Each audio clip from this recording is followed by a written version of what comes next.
Hello, everybody. Welcome to Off-Nominal. I forget the number, Jake. 56. Let's do the numbers now. 56. We are doing a wet dress rehearsal live stream because the wet dress rehearsal is always ongoing these days. Yeah, it's the That's how it works, wet right? dress rehearsal. And we got a special guest, none other than Philip Sloss. We were talking about this pre-show. The person who might know the most about SLS as a unified front of anyone on the planet. Mm-hmm. Yeah, I don't know about that, but I do. I know a little bit. Jake, do you want to roll out your theory as to why we're convinced this is true? Yeah. Well, so we were talking about. So do if you know Emily Lactawala, she wrote this book about the Curiosity rover, right? Yeah. And she wanted to really understand the engineering of it, and she started to the reason she wrote it is because it's such a big project that there was all these people that were experts and specialists in their one little piece of the rover. I know everything about the wheels and that's it. And no one knew the whole thing in completion. There was no one expert. And so that's why she wrote the book. And so I've decided, Philip, that you are that person for SLS because it's such a large project and you are writing about it all the time. You've been doing it for a long time. And so you felt like the right person to get on and talk about this exciting time, I guess, for the rocket, right? So things are finally doing stuff, so that's why we're jazzed to have you. Yeah, totally. Cool. Yeah, no, I mean, we as we were talking before we went live, I mentioned some of the best people to talk to about this, and I don't know Emily personally, but I mean, I'm familiar with I know she does some work with the Planetary Society, and so this is definitely, they have engineering that they do for all those spacecraft, and that's actually really interesting too. But this is, maybe that's why I dug into this so much, is because I have an engineering background, and this is engineering really. I know everybody says rocket science, but it's rocket engineering too. And so systems engineers, I've talked to several of them, and I would say they definitely hands down know more than I do on this. And it's like I said, they need to be able to see the trees and the forest. And so, Najude Moranci, now she was more Orion, and then now she's in advanced exploration systems. But somebody like that, just I could ask her anything on Orion and SLS, and probably even exploration ground systems, and she would have just been able to rattle it right off. So, but the difference is, those kind of people are not available at 4:00 on a Thursday to come on here and drink with us. That's true. So. Yes, On that note, I usually have a little more spare time than those people. Jake, you are on a surprise trip back to your homeland. Did you go to your old stomping grounds of the craft beer stores while you were up there? I did, yeah. No, so I had it's a crappy circumstance, but I had a death in the family this week, and so I took a trip up to Canada, and I'm in my mom's house here with my road setup. Beautiful setup. I sent this picture. Yeah. Please just break this down a little. What is your mic sitting on? What mic is this? What's going on here? Yeah. So I've got my iPhone up there as a camera. I've got my MacBook with me. And this mic, longtime listeners will recognize this mic because this is the original one that I bought to do the We Martians with. So that's the episode 1 microphone for the We Martians podcast for all you longtime listeners. And I think after this, Jake, you're going to sell an NFT of that. I think you mentioned. Yeah, I'll send an NFT of this picture. I've got some old magazines holding the MacBook up, and then this right here. This is it's a leftover tile from my mom's bathroom, so she renovated, and it's holding up the mic. So this is the perfect amount of leftover tile to keep it at your the height you need. Exactly, yes. That's right. Just off the camera here where my voice is. So let's hear it for Team Jake. Thank you. It's my favorite road setup so far. And then I've got so I'm in Alberta. And so I went for a good old-fashioned Alberta beer here. Big Rock Brewery in Calgary. It's a Session IPA. It's got a pirate ship or something on it, which that. I don't know. This province is landlocked, so I'm not sure where that came from, but that's how it goes. All right. I've got what do you got, Anthony? A Greco de Tufo, it's called. It's from Campania. It's a white wine. It's white wine season. Wow. So I'm bring the white wine back out. Very refreshing. You can tell how humid it is in here today because of how drippy that glass is. So because it's been raining. Right. I went from 100% like of the day. I went from like the wettest place in the world to the driest place in the world. So like there's no condensation at all here. But Philip, Oh, do you have boy. Well, anything we still fun have some here. to drink over there? I'm just working on some ginger ale today. But it works That for looks me. nice though. It's a good color. It matches. So Yeah, it and your might be a stomach will be little very drier settled. here. Yes, it might be a little drier here right now. We just had, I'm based out in Los Angeles area, and we just had the Santa Ana's pickup, and so like the temperature went from 60 degrees to 85 in about 30 minutes, and the dew point went from about 66 degrees to about 35 degrees in about half an hour. So it's now very dry here. Wow. much like the insides of the tanks of the SLS at the moment. Oh. What a segue. We got to do like, all right, before we dive into the whole situation, can we get a little rundown, Philip, on like what the hell happened for the last week? Because many storylines to follow about how many times they tried this, where is it at currently, what is the best Philip Sloss knowledge on the situation right now? Well, that was a crazy series of days, and I think that at least partly was why they decided to take a little bit of a break. Although, I mean, again, I think they also decided to take advantage of that time I think they want to come back to it kind of with a clean slate when they come back to the countdown. You know, we are hearing some rumors today about maybe some possible issues. So let's see what happens with, obviously the Axiom launch is scheduled for tomorrow, and that has to happen first. But they were originally supposed to, on this schedule, get to their sort of targeted T0, and we can talk about that at some point. But it's a full countdown demonstration test, and where they're targeting a T0 time, which was going to be Sunday the 3rd, about mid-afternoon at the time. And so they started the countdown on Friday afternoon late, and then they got all the way to they got to the next afternoon, and they were getting ready to do the final pad configurations, and then they just had a really bad weather setup slam them. And we're watching that, we're watching the storms and the cold front coming down, and that kind of stalled cold front, stationary front, and storms running along that they were having. And so what it turned out is that they had, and this isn't completely unusual, but they had 4 lightning strikes within a third of a mile radius around the vehicle in that short period of time. And then they also had very high winds and then torrential rain. And all of those 3 things are typical Florida weather. But to have them all happen right at that time was kind of tough. And I think at that point, then they were just behind for the next, it seemed like, 2 days. And so they came in the next day, and they were ready to tank, except for the fact that they were still behind. And then they ran into an issue with I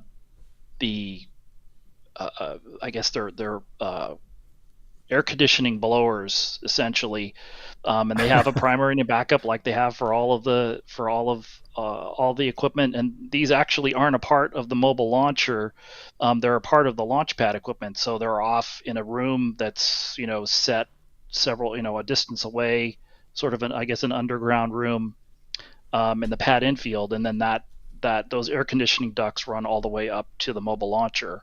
And the idea is you want to put a positive pressure so the air is going out of the building in case you have a leak of hydrogen, oxygen, or any of the vehicle's being purged with gaseous nitrogen too. So to keep all of that out of there, even though there's nobody at the pad while they're doing this test, you wouldn't want to get any of that entrained inside the mobile launcher when they go back in. So they had that issue, and eventually it took them.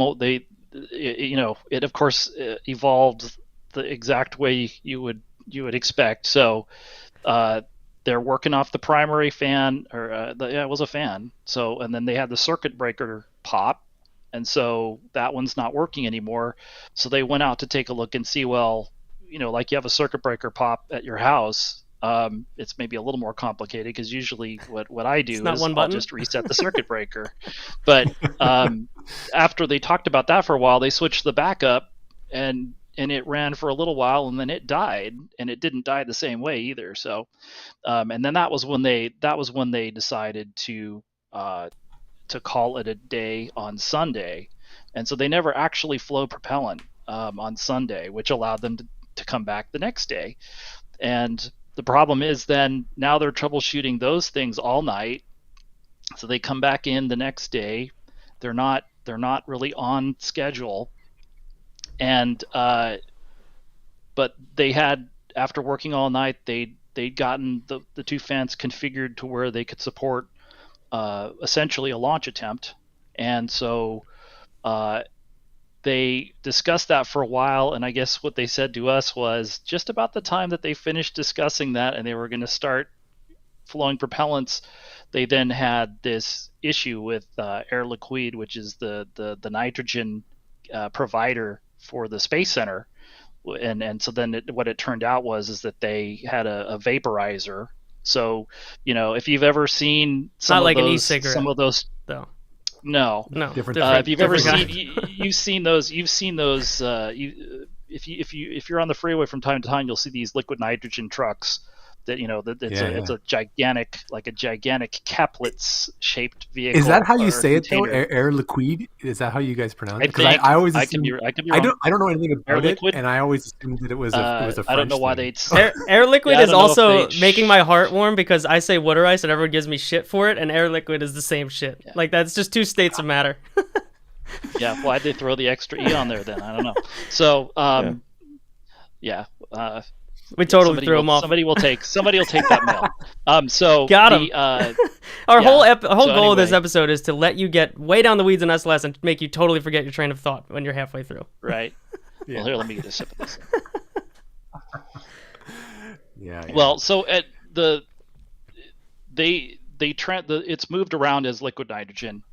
And then the plant then converts the liquid nitrogen to gaseous form, and then it's routed through piping to it's similar to all other places that use this type of setup. So again, like when they did the engine test firing at Stennis Space Center in Mississippi with the core stage, same thing, because this is the same core stage. It requires somebody described the core stage as a gaseous nitrogen pig, so it needs a lot of gaseous nitrogen, and so you want to keep things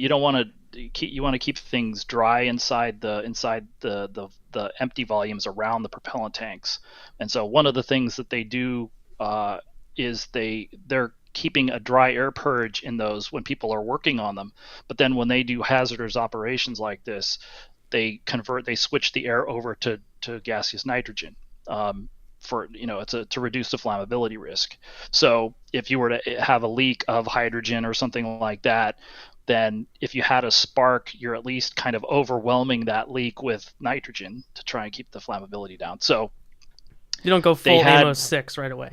Right. You always want to avoid that. Yeah, I don't think if they had a nitrogen purge, that kind of a problem is not gonna. I don't think you're gonna be able to contain it with a gaseous nitrogen purge. But that set them back at least a couple of hours. But they did finally, once they got that established, then they actually started into the tanking process, and they began with, you have two liquid propellant stages. You have the core stage, and you have the second stage, which is called interim cryogenic propulsion stage. They started with the core stage. They started with liquid oxygen, and they ran into a problem. We started to see the gaseous oxygen purges coming off the 4 RS-25 engines. So that was a good sign. But then, again, we're getting these very sporadic updates from public affairs and the whole export control thing, and I could go on about that as well.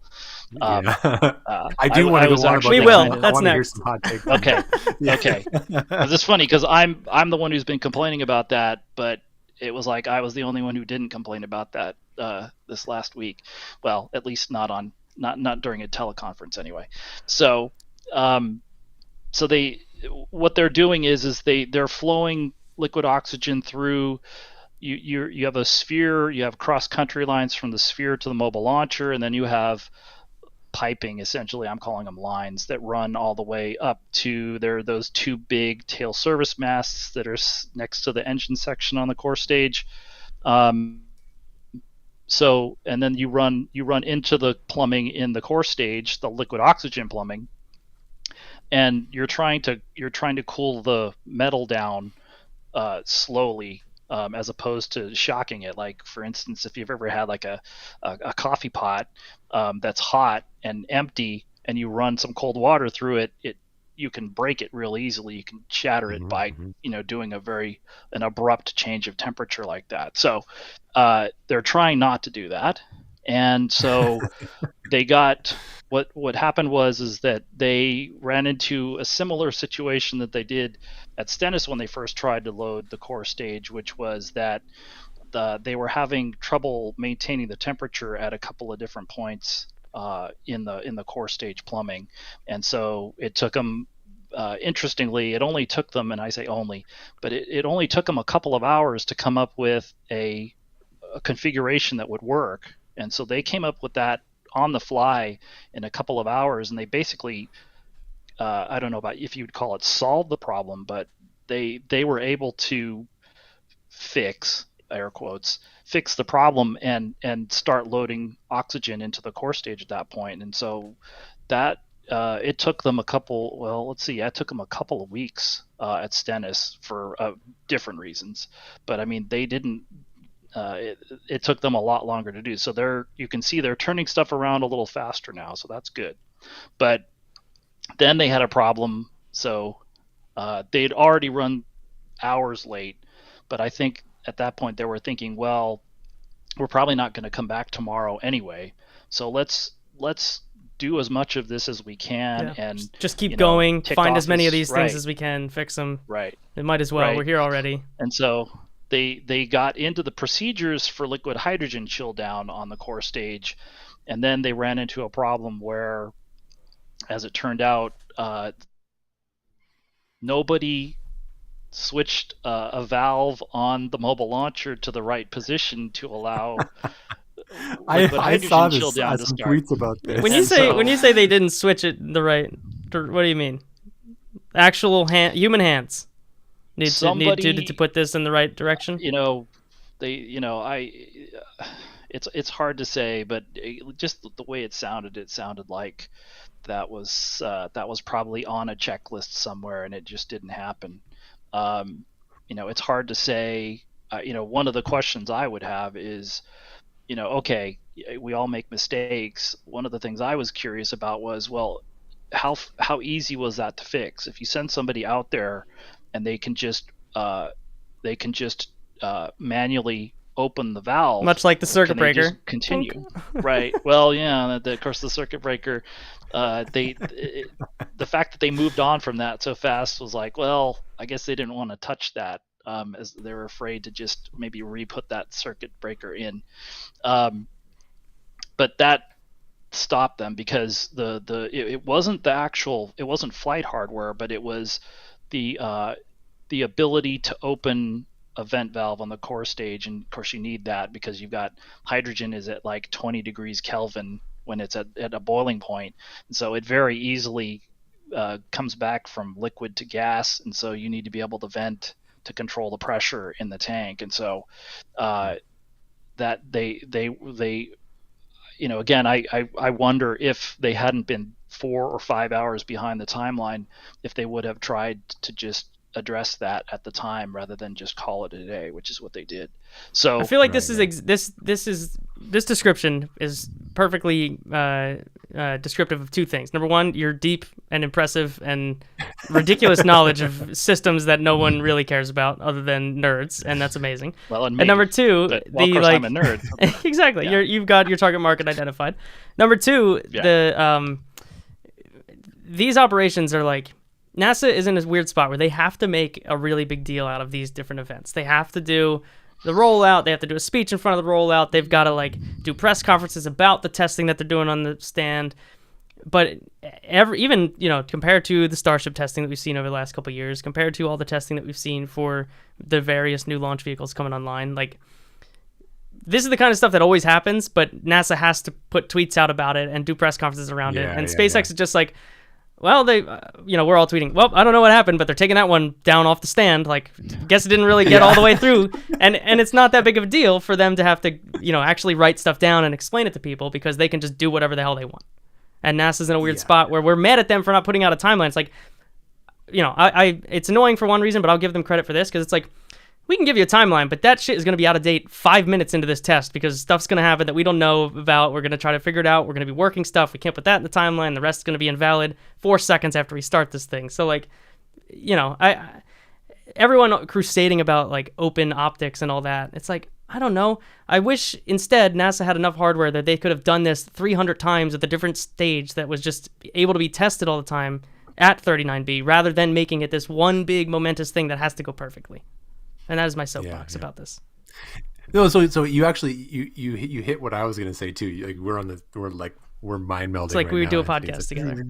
Yeah, it's like that. Yeah, because it's like, so we talk a lot about how the different testing processes compared to all these new rocket companies that are just blowing stuff up and iterating really quickly, and then NASA, which does one and it has to get it perfect, and it's like that. So, but not only has the actual process to build these rockets like diverged, but now the way we consume that content is diverged, because it's exactly what you said. Like SpaceX probably forgot like 1,000 different things when they were blowing stuff up and stuff, but we never knew it was supposed to happen, and they never told us that they missed it, and so we just, whatever, it's fine, right? But yeah, just like that, NASA has to get in front of every single detail on this in a way, and no one's ever going to be happy with it. But it's an interesting dichotomy. So Philip, turn this into a question. I'm really curious to know, like, how because you've got a lot of colleagues that are working the SpaceX side of the coverage at NASA Spaceflight. Right. How are you dealing with that? How do you work differently? How do you collaborate when the streams are just so different? Well, it's pretty easy. I stick to SLS, and those guys stick to Starship, and well, pretty much everything except SLS. So and furthermore, you don't have a Twitter account, so right. you barely interact with Starship, for that matter. So yes, they're different. I'm definitely coming at this from the opposite point of view from you guys, because I think, if they had done this test with prototype hardware, I would have been interested in it. It's the nature of the engineering, and again, maybe we're spoiled with past public rockets, but I mean, that's what they were. And I think what's happened is that SLS has turned into a private rocket, in spite of the fact that it really has no private funding. And you could say the same thing about Orion. Orion has kind of become privatized already, even though they're technically not supposed to be, I guess. That's editorializing, but you mean that by the way that the companies are now taking ownership over, like, the data about what's going on with the vehicles? Is that what you mean? Well, this test, the wet dress rehearsal, is a good example of. So you guys, I agree. If you watch a wet dress rehearsal, which would be a tanking test for Starship or the booster, we don't really have any situational awareness other than what we, and I say collectively, we are able to discern after watching the 25th test. You can start to pick out patterns. Again, the 20-minute vent, these types of things with Falcon launches. After a while, you get a chance to you start to be able to see things without being able to hear a countdown net, and so. But this was supposedly a public rocket, and so what's happened is that, I mean, as an example, again, I grew up with the space shuttle, and they used to. And again, we saw, all us old guys, and I shouldn't say guys, but a lot of the old people who've been around who covered shuttle or watched shuttle from the beginning, or at least the beginning of the flights, uh, are remember tanking tests that they used to broadcast with commentary and they would start commentary with tanking, which meant, just like on these tests, you're talking about 8 hours before a simulated ignition. And so And 8 hours of somehow, content in the old days, man, there were not Twitch streamers back then. So like trying to fill 8 hours of content on CBS, or whatever it was in the 80s, that's depends tough. on, it just depends on what you're interested in. But I mean, that's, these were the things we were talking about and I feel bad for the public affairs offices, because they're kind of like customer service. They get to take all the venting from us, and they really Yeah. don't have any authority. As someone told me, on that side, that they have influence over the discussion, some influence over discussions. They can make some input, but they don't have the authority to decide one way or the other. And so I think one of the frustrating things for those of us who are trying to cover it is, it's just, there's just a lot of, you go to a factory. So again, SpaceX's factory for Starship is outside. So for Falcon, for instance, it's not. It's inside. But we basically get the same treatment we would get if we went to a private vendor, like a United Launch Alliance, or SpaceX Hawthorne, or Blue Origin. The factories in Seattle area, at Kennedy Space Center. But again, the question is SLS public or is it private? And so, That's a really, I don't and know if I've again, ever gotten into this discussion with anyone, because 99% of the coverage of SLS out there is, you said up front, it's rocket science and rocket engineering, but it's politics as 99% of SLS coverage. So maybe it's your, and this gets us into like how you got into this side of SLS coverage that you did about the actual engineering side. But do you think that the other people aren't really picking up on that because they're arguing about congressional budgets? Like, why is it that you're picking up on that storyline when I don't hear anyone else talking about that in the same phrasing that you're putting it? well, I think it's probably along the lines of, it's the same kind of thing as watching a launch. Some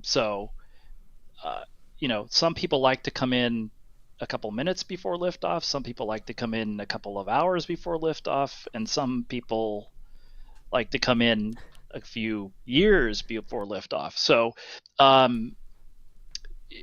that's I started to really dig into this, specific to SLS. Boy, it's, I would say, beginning of 2015. So the project itself, of course, as you say, it's just a wash in politics. But I mean, everything that NASA does in human spaceflight is political. So, and I mean, the sort of the framework, you talk to like somebody like Casey Dreyer with Planetary Society. I haven't got a chance to talk to him about this, but I'm listening to his podcasts and things like that. Just, it's really fascinating, but that's like a completely different rabbit hole to go down. But in terms of, so it's really just digging into it. And so I have a background in again, I grew up with the space shuttle, and so I got an aerospace engineering degree way back when, prehistoric times. And so I was interested in it to that depth at the time, and then kind of diverged away from it for a while. And so but bringing those things into the idea of trying to report on what's going on, you just really quickly get into, and you see the contrast between shuttle days and today. And we hear people say all the time, it's, things are different now. But that's usually about as far as they'll go in terms of okay, and I'm like, well, how are they different? Why are they different? Because there are a lot of things that are different too. So again, I think the concern that somebody would try to copy this system is an interesting debate, because we saw with the space shuttle, the Soviet Union copied it, but look at what happened to them. They flew it once, and that was it. It's like they spent a lot Flew of it once money, and their nation state collapsed. Got them. Yeah, I don't know that that's right. It was a cunning Imagine plan what on they our would part. do with Yeah. a project as poorly managed as Right. the SLS program. Right. We would wipe half of Eurasia off the geopolitical map with this. Financially, Oh, wow. right? Yeah. Right. New But, secret weapon. Yeah, but it's.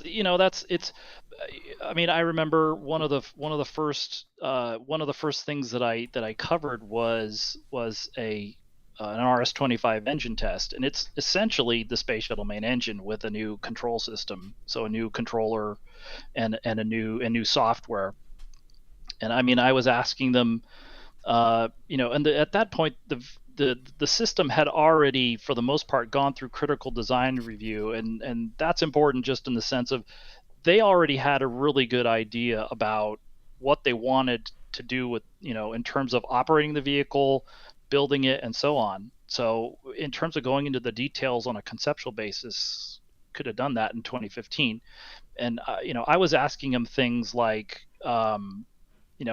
during flight, what kind of throttle profile are the liquid engines going to have from liftoff through main engine cutoff? And they were like, well, we can't really tell you. And so I already knew at that point that this was going to be different than shuttle. And it was just a question of working with that to a certain degree. But I mean, there's, when you get to this point, it's really tough now because, I pitched to public affairs. So just a quick step back. So the core stage was at Stennis from the beginning of 2020 to about this time last year. And they did the same type of test on the core stage at the very end of 2020. Called it a wet dress rehearsal. And that was basically conducted completely in secret. And so I knew, based just on that,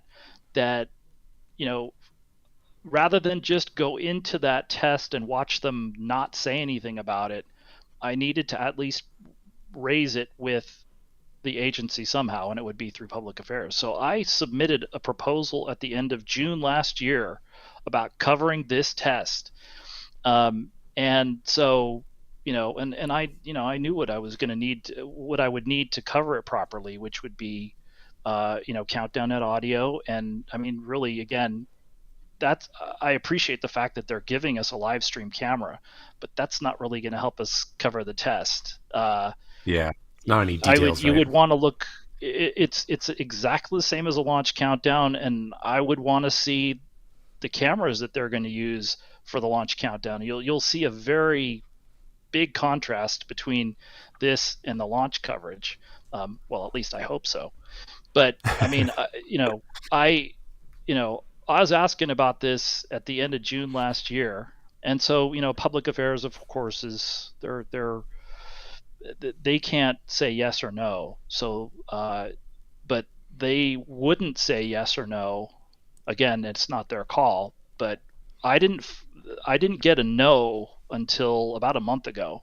So by that time, I'd gone through stages of grief, etc. So this has been going on for a long time to different degrees. So I knew not to get my hopes up about it, but I was I was glad to see that the rest of the industry, not well, I think that's over expressing it, but the fact that there were people who are who think the same way that I do about this, that it should be more open at the very least. So I mean, So again, I'm sorry, go ahead.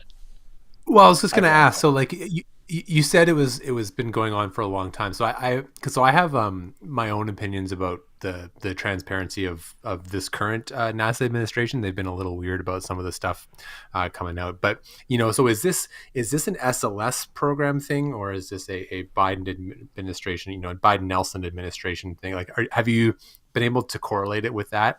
And I guess maybe the third part of that question is like how I'm not super familiar with the history of like ITAR, but is when did ITAR really like come into force? Because the last time, okay, unless you count like Constellation, the last time that NASA did this was like the mid 70s, and like it was different. It's a different time, It's the So 70s, like, man.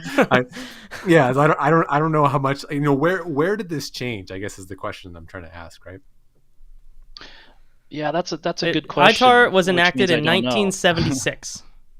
Right. So But in terms of, somebody described it pretty well, which is from just a general point of view, which is, I think what's happened is that now just about anything technical, you run it by the lawyers for export Mm-hmm, control, mm-hmm. and so by de facto, just as a de facto result of that, anything that you have to ask the lawyers about becomes a de facto no, yeah. because that means they have to say yes. So you can't really disclose anything. I mean, I'm exaggerating Yeah, to yeah. some extent, but I No, mean, but they're going to look at the paperwork that and say, why do these people need to know about the valves that we have on the yeah, mobile launcher? Why do these people need to know about Yeah, the yeah, the yeah. temperatures that we're keeping things at and the timing? It's right, a better safe It than seems sorry unimportant to situation, right? them, right? But if we brought them on this show, we could explain why we care. But to somebody who's yeah, and I think, tangential to well, the and industry at it's best, why should they say yes right, to that? Is their viewpoint, right? right. Well, and it's I mean, again, my own opinion is that NASA doesn't have the bandwidth, or the resources to. I mean, just forget about everybody else. Just my requests, I get a sense they can't handle the level of requests that I've made, um, and it's their public affairs is slammed by themselves, and I know that the people that are just doing the reviews, the technical reviews, sometimes get slammed too. So it's, and at least what's been communicated to me, and at least for some departments, is that the people that are doing these reviews are, it's not their full-time job. It's basically something Mm-hmm. that they have to kind of moonlight with their real job. So I mean, Have you but I found mean, to me particular that, sources that are down to moonlight on this job? Like, do you have good connections now? Because I think you've done a couple trips out to facilities where SLS hardware was moving through, right? The past couple years, I feel like I remember long, oh in-depth yeah, articles when yeah. you visited. So have you like established contact and well, if I send it to this person at the press office at Marshall, then they'll probably get it through to this, that, or the other person that would be apt to fulfill my request, or how do you manage that? Oh, this is, in terms of export control. It's you're asking for permission. You're never going to ask for forgiveness. So it's, sources do help us. I'm certainly not the only person. I would say, again, fearless leader Chris Bergen, and certainly Chris Gebhardt, and some of the other people, Thomas Berghardt. We have a lot of people who are knowledgeable about this and who report on the industry, and they have sources, and I have sources, and we do get stuff. But I would say the sources are respectful of that too. I guess my problem with it is that they don't, not the sources, but that it's just the way that it's applied. Because uh, you know, one of the things we heard, of course, after the teleconferences where it came up most recently was, well, this isn't that interesting of a test. You don't see anything. Um, well, and my response to that is, well, uh, all the interesting stuff you guys are hiding from us. So, I mean, I think we're talking about they have the wrong definition. What they're calling not interesting is what is really just secret. So, there's lots of stuff that's moving during the test. We're just not allowed to see it. And so, it's and Yeah. I think what's also interesting is, again, you also have this retroactive thing. So as an example, the space shuttle program, I think, is more secret now than it was 10 years ago when it ended. So it's harder to get information about that program, which has been retired for almost 10 years now, because of, I would imagine, because of its relationship to SLS. There's a lot of Right. Right. equipment and some procedures, but I mean, you know, the Chinese have the internet too, and so they may have been looking 20, 25 years ago at a lot of this stuff too. So, uh, you know, it's I just I it's and then of course export controls like Fight Club, so you can't ask about it either. So that's kind of a I've asked, I'm like, can I talk to somebody about some of this stuff? Can I ask, can I ask why?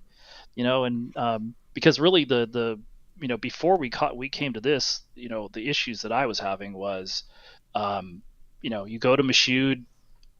I can talk for lots, hours with some people. Like the people there were great with me before COVID. And it's just, that wasn't their choice. It's just COVID was was a problem for everybody. Yeah. Yeah. But like there were times when I would go to Mashoud, and it's like I wouldn't even bother reaching for my camera because I knew they wouldn't let me take any pictures. And Yeah. Yeah.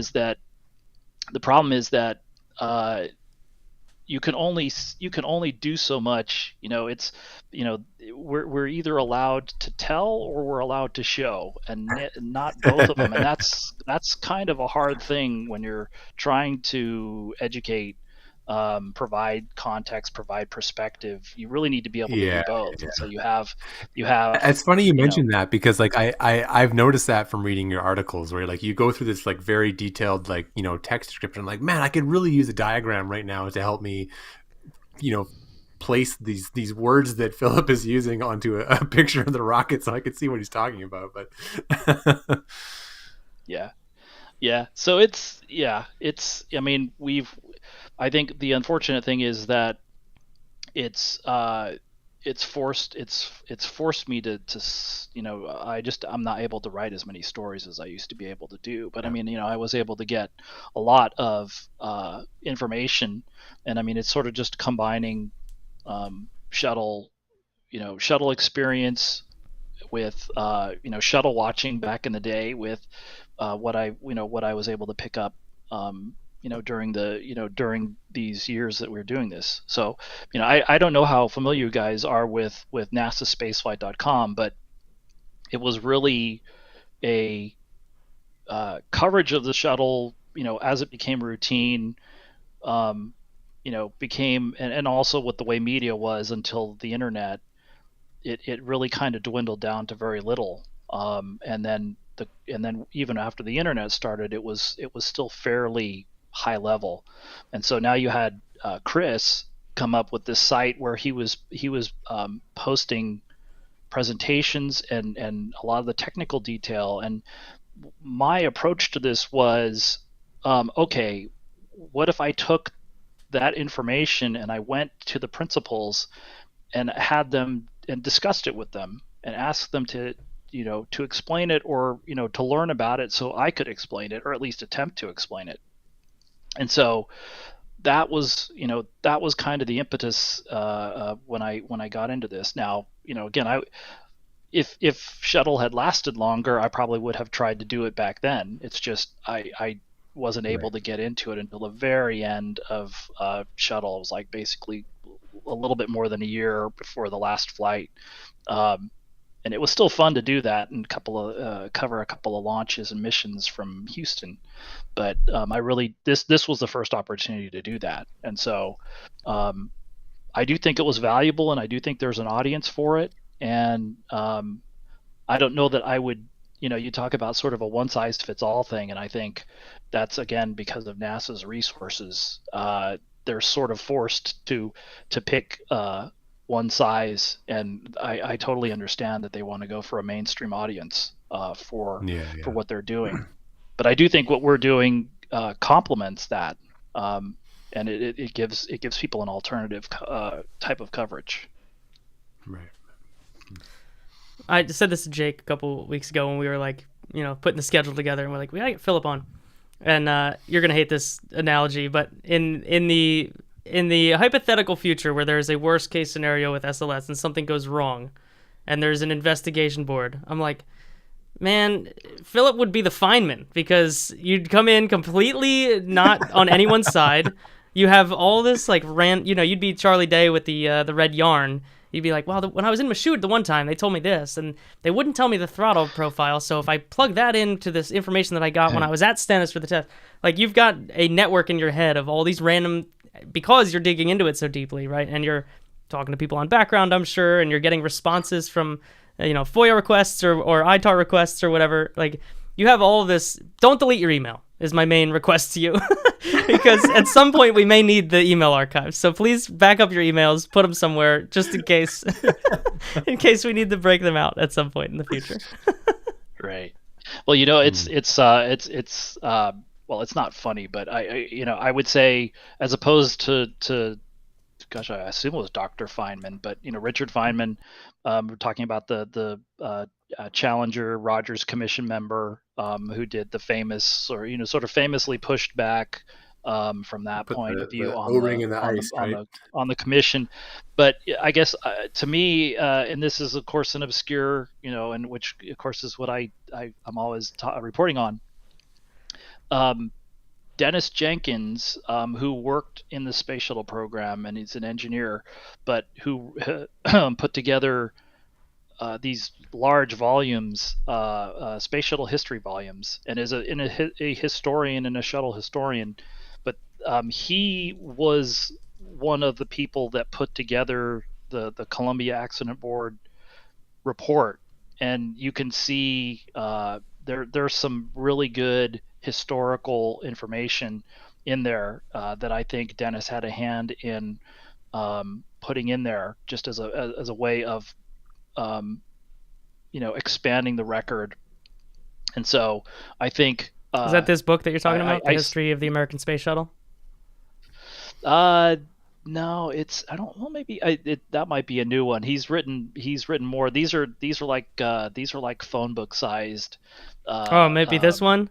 Things. Space Shuttle, the history of the National Space Transportation System, the first 100 missions. Right. Nice. And it's like, nice. I think he released a final edition, which was either the third or fourth edition. And so I'll throw those in the show notes. I think last I haven't corresponded with him for a while, but he was working on putting together the Endeavour display out here in Los Angeles with the orbiter, and they got external tank 94, which they got that out of there just before the tornado went through Michoud. And so they're trying to do a display where they're going to display it vertically in a launch configuration. And so but that would be, I certainly hope we don't have to do something like that, of course, but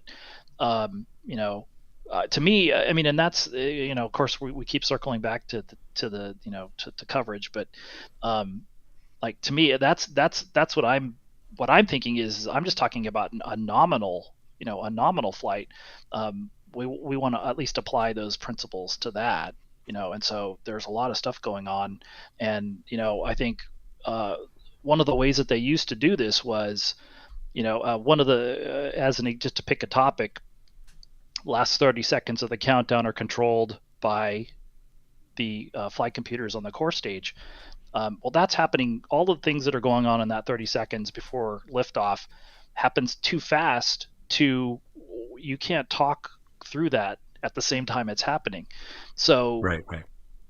If you wanted to educate people, you would talk about that beforehand. And you might, since it's a fairly dense topic for those people who are interested, you might go through it more than once. And so, and that was one of my pitches to to NASA about covering the wet dress rehearsal because of the way that they're doing it was, we need the rehearsal too, and uh, we would like to be hearing the launch countdown not for the first time on launch day, um, so that we have some notes that we can take, and we can have the ability to provide perspective, provide context, rather than just being caught flat-footed.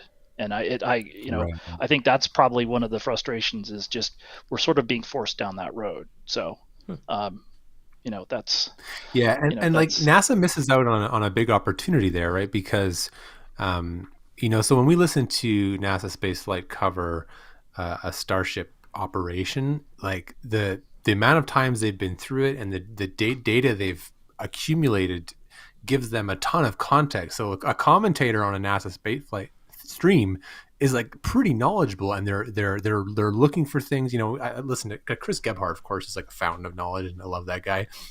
So like just having him talk and like spill out his experience onto the stream is like super both entertaining and valuable, right? And just like you said, so you're not going to have that with SLS because it's going to be everyone's first time except for the people actually in the control room, right?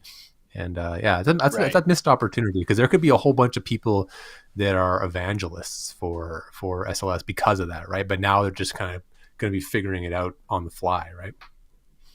Right. Right. Well, I mean, there's, you'll still have the mainstream audience. And I mean, again, for a lot of people, Yeah. the spectacle, it's just going to be visually spectacular. And so, I mean, I don't know if you guys are going to try and attend, but, that for me Hell yeah. was, we have, I don't know, at least half a dozen people I know who either want to be there or are going to be there.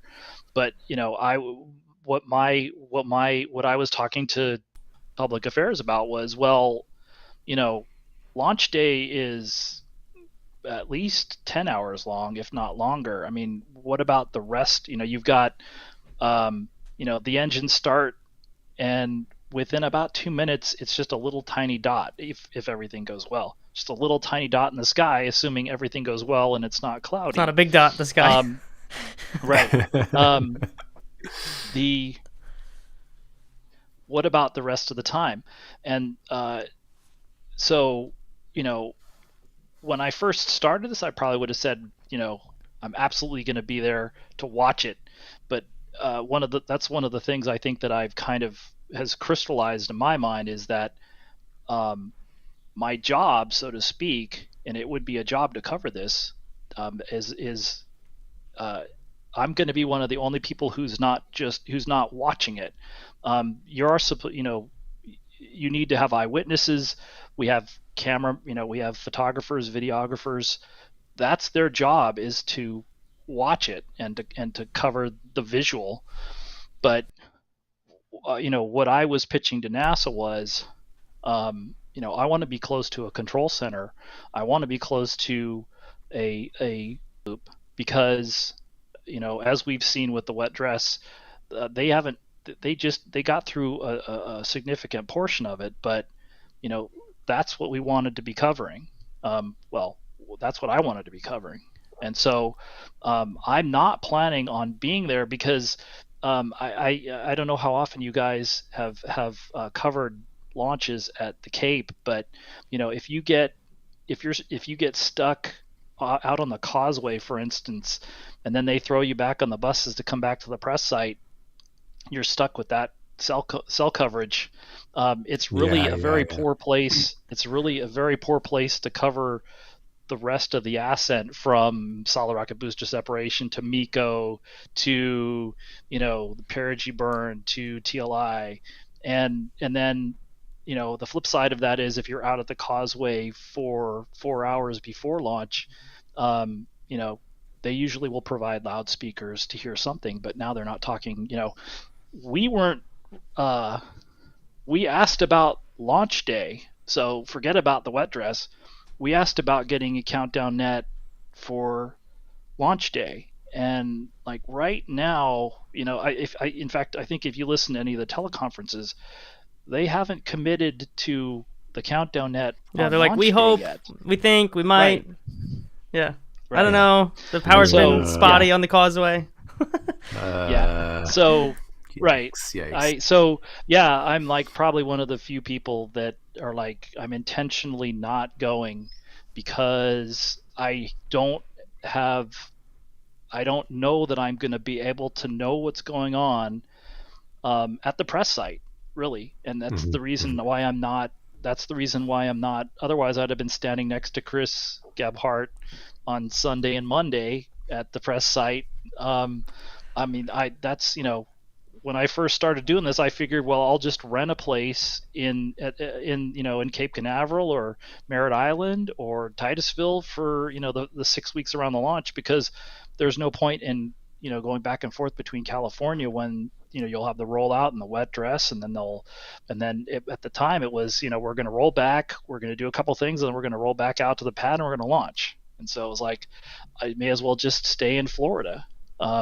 And so now it's probably going to be, I'll just be here in California, and listening, watching the streams. So one of the weird side effects of COVID too is that we're all like really good at like covering launches from our bedrooms, right? Right. And so it's and it was kind of interesting. Like, again, I wasn't able. Pardon me, I wasn't able. There's the ginger ale talking. I wasn't able to go to the first Green Run Hot Fire in January of last year, but then I was able to go to the second one in March. The good one. And so the good one. Yeah. And so we're, it's funny because they had a little tent with a TV and with the live, with the NASA TV coverage, and there's nobody in there when you get down to the last, especially once you get down to the last 30 seconds, the engines start and you're, it's right there in front of you. You don't need the TV to see that it's, to see what's happening on a big scale. But I mean, you can't see the engines from the viewing side. You can't see the fire breaking out on the. No, there was just two media guys. It was myself and Bill Harwood with CBS News, who everybody knows. There were just two of us who kept running back into the tent to see what's going on with the test objectives during the test. It's like. Instead of, I'm just not going to be running back in. I'm just going to be in the tent now, except it's going to be here. You're staying in the tent. Here at home. I'm going to be in the tent for the launch. The Philip Sloss tent in Los Angeles. Yeah.